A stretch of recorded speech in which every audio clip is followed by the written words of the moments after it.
Assalamualaikum warahmatullahi wabarakatuh. Waalaikumsalam warahmatullahi. Manakib tongkat Saykhona Khalil. Bismillah tentang sebuah tongkat yang dikirimkan Saykhona Khalil lewat Kiai As'ad Syamsul Arifin kepada Hadratus Syekh Kiai Hasyim Asy'ari. Tongkat yang bukan hanya sebuah tongkat, tapi tongkat yang menyimpan amanah dan makna serta ijazah. Tongkat yang akan menjadi tanda dan tonggak pada zaman bahwa kegelapan yang gulita di bumi Nusantara membutuhkan iradah, gerak dan kebangkitan, bahwa umat dan rakyat membutuhkan cahaya yang disuluhkan para ulama, suluh keadilan, suluh peradaban, suluh keberanian dan suluh kemerdekaan. Lalu tongkat Saykhona Khalil menandai kebangkitan para ulama. Maka pada tahun 1926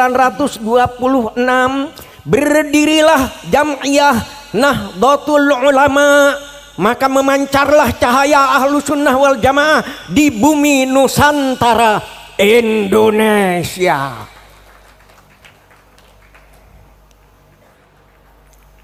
Kenapa bintang jumlahnya banyak, tapi yang 9 terang sekali?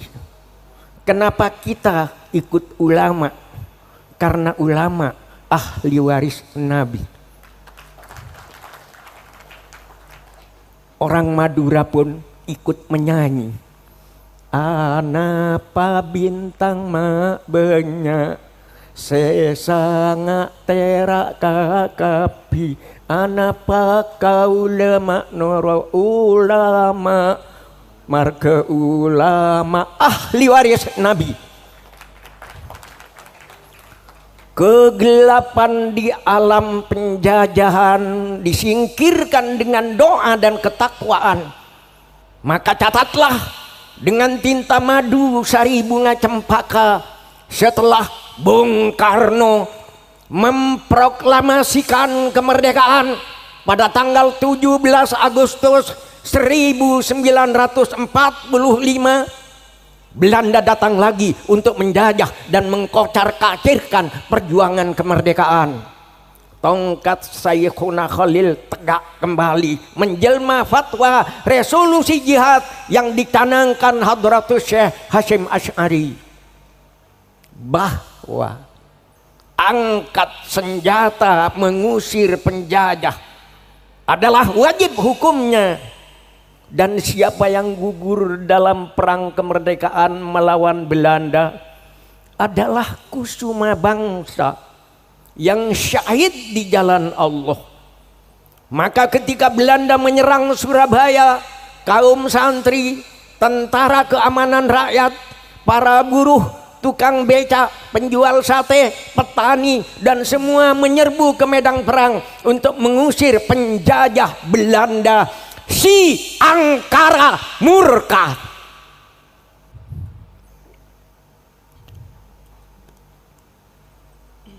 Surabaya banjir darah. Surabaya menjadi lautan api. Dengan fatwa resolusi jihad, peluru musuh menjadi kecil, mitraliur menjadi kecil, tang-tang dan bom musuh menjadi kecil, bahkan maut pun dianggap kecil. Allahu Akbar, hanya Allah yang maha besar, hanya Allah yang maha besar. Itulah hari sakti 10 November, hari pahlawan, dan Surabaya menjadi kota pahlawan. Malam ini kita menyongsong 100 tahun Nahdlatul Ulama. Kita sujudkan dahi ke bumi, kita sujudkan hati kepada Ilahi.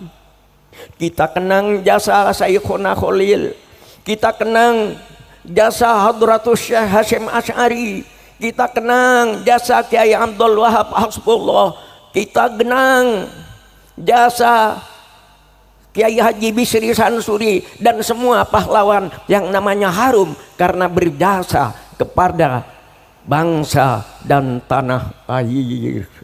Hubbul waton minal iman, hubbul waton minal iman, hubbul waton minal iman. Cinta tanah air adalah sebahagian dari iman. Kenapa kita harus cinta kepada bangsa dan tanah air?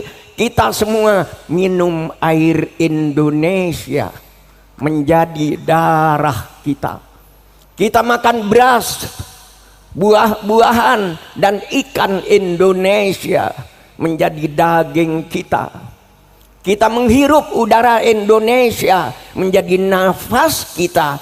Kita bersujud di atas bumi Indonesia, berarti bumi Indonesia adalah sajadah kita. Dan bila tiba saatnya kita mati, kita semua akan tidur dalam pelukan bumi Indonesia. Daging kita yang hancur membusuk akan bersatu kembali dengan harumnya bumi Indonesia. Maka tidak ada alasan untuk tidak cinta kepada bangsa dan tanah air. Tidak ada alasan untuk tidak cinta kepada Indonesia. Tanah air Indonesia adalah ibunda kita. Siapa mencintainya, jangan mengisinya dengan maksiat dan dosa. Jangan mengisinya dengan fitnah dan permusuhan. Jangan mengisinya dengan adu domba dan ucapan kebencian. Tanah air Indonesia adalah sajadah kita. Siapa mencintainya harus menanaminya dengan benih-benih keimanan, benih-benih ketakwaan, kreativitas, kerja keras, dan kemajuan. Tanah air Indonesia adalah sajadah kita, tempat kita bersujud kepada Allah. Alhamdulillah Indonesia, subhanallah Indonesia, masya Allah Indonesia, astagfirullah Indonesia. Wassalamualaikum warahmatullahi wabarakatuh.